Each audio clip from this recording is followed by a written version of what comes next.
wengine 5 wako katika hali mbaya ya afya na kulazwa katika hospitali ya Maua katika kaunti ya Meru baada ya kunywa pombe haramu yenye sumu. Kisa hicho kilitokea katika kijiji cha Ngitana huko Igembe ya Kaskazini, kaunti ya Meru.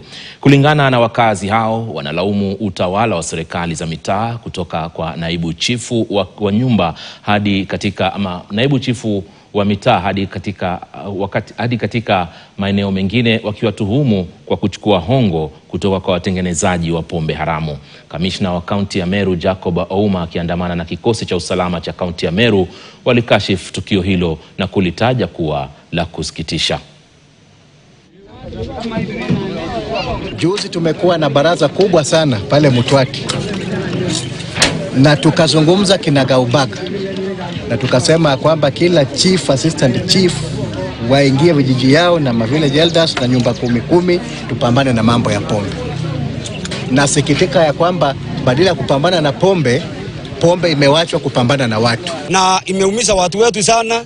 Saa hii watu wawili wako Mosare, watu 5 wako Alimaututi. Juu ya hii pombe, na hii pombe ni wakubwa wetu ndio wanaleta pombe kwa sababu ya kukula hongo. Wao wanaenda tu na kukusanya pesa, wakikusanya pesa wanaenda sawa. Lakini leo wakati watu wanakufa, wanalala hospitalini, ndio wakati wanakuja asubuhi mapema sana na kupunja manyumba na kuchukua mitungi na kukatakata pamoja na vibuyu. Jaribio la Rais William Ruto la kuchaguliwa tena mwaka 2027 linaendelea kuonekana kama mchezo